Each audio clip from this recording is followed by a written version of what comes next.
Labda ndugu zangu, nianze kwa kuwapongeza kwamba mnafanya kazi kubwa ya kuhabarisha umma kupitia kalamu zetu na kupitia maiki zetu. Naomba niwapongeze, tujipigie makofi kwa hilo.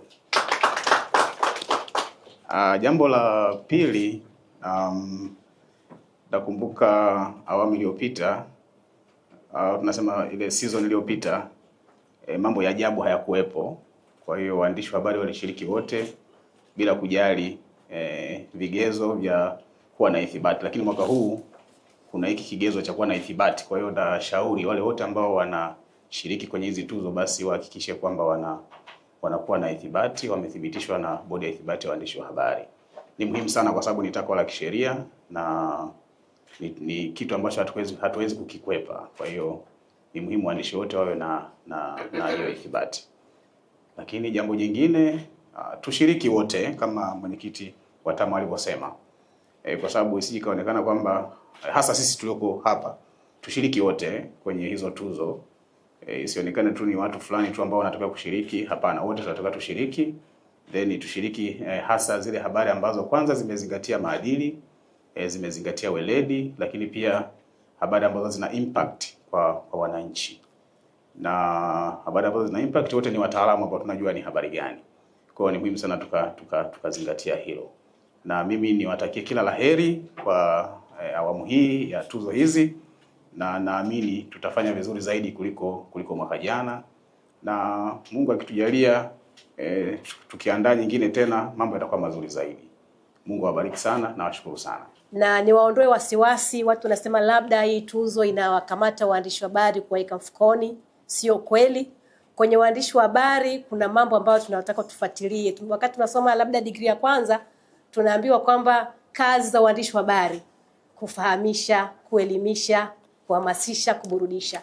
Lakini ukienda kwenye level ya juu zaidi, kuna kufahamisha, kuna kushiriki, collaborative role, kuna facilitative role, na kuna critical role.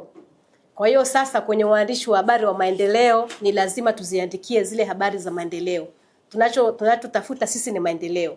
Na kuziacha habari za maendeleo ukaangalia makosa tu ni mambo ambayo tumeambiwa na wenzetu ambao walitutawala kwamba tuangalie ile mambo negative peke yake. Lakini kinachohitajika ni yale mambo ambayo ni positive, ambayo mwanamke wa kijijini amepata maji kweli? Sera zetu zinafanywa kazi kweli? Implementation kweli zipo? Pasipokuwa na hizo habari za maendeleo hatutaweza kufika kokote, ndugu zangu.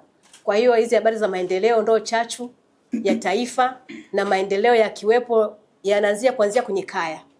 Na sisi kama TAMWA tunaona kwamba maendeleo yakimgusa taifa na yamemgusa mwanamke kuanzia kijijini.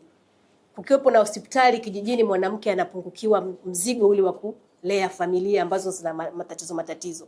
Maji ya kuwepo vijijini ina maana yamemuondolea mwanamke mzigo. Kukiwepo na elimu, taifa linaendelea, lakini ni kuanzia kwenye kaya. Ndio maana tunashikilia sana hili jambo na tunaomba tuwe pamoja. Hakuna cha mtu kuwekwa mfukoni, ni swala la maendeleo, na kwenye critical role iko pale pale. Katika hizi role ambazo tuko nazo, tunazo role 4. Kuna monitoring role ambao ni ile kufuatilia habari za kila siku.